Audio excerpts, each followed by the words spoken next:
Վստահում եք ընտրությունների արդյունքներին, թե դուք էլ եք այն կարծիքին, որ ընտրությունները կեղծվել են։ Իհարկե եղավ։ Ինչպես ընտրախախտումներ եք նկատում։ Դե անձամբ ես ներկա չեմ եղել, բայց ընդհանուր տպավորությունը, որ ընտրությունները լրիվ կեղծել են։ Կեղծված ընտրություններ։ Այսինքն այն ժամանակին Փաշինյանը մեղադրում էր նախկիններն, ինքն ավելի շատ արեց։ Այո, իրավորոք ավելի ուժեղ կատարվեց։ Հետո ուղեղ ունենք, մտածում ենք, տրամաբանություն ունենք։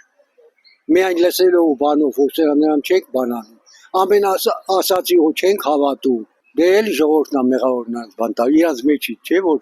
դրանց տանում բան, բայց ժողովուրդին չի թույլ տալիս։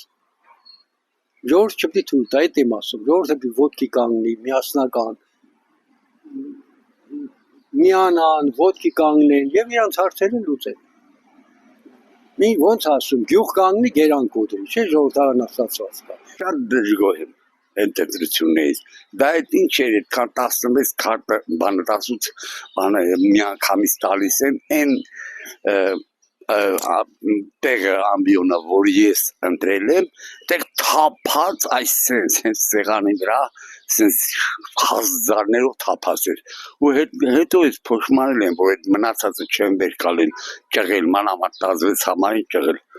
Ու դες ես դժգոհ եմ ընդհանուր առմամբ։ Խախտումներ եղան։ Խախտումներ շատ են եղել ու այդ խախտումները եղել անախ եւ առաջ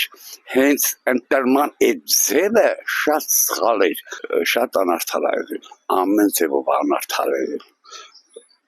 Դա նախորոք այնպես արել, որ ինքը այդ իր ձևական այդ որ ասում է, եթե մի հատ թերթիկ ձեռքերս կկտրեն, բան, ինքը հերիքա դեմագոգիա, ես պատերազմից հետո հիվանդություն եմ ստացել, խմող եմ դառել։ Այդ 5000 հոգու մահը ես շատ վատ եմ գիշերները քնամ, հենց այդ պատերազմից։ Ընտրախախտումներ երևի եղել է շատ։ Նախկինների, եթե բոլոր խախտումները գումարեն իրար, Նիկոլիկոսի խախտումի չափ չկա։ Շատ վատ։ Ինչու՞։ Հենա երևաց են ինչու։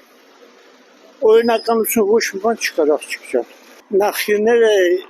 պետք է փառք տանք այսօրվա դրությամբ։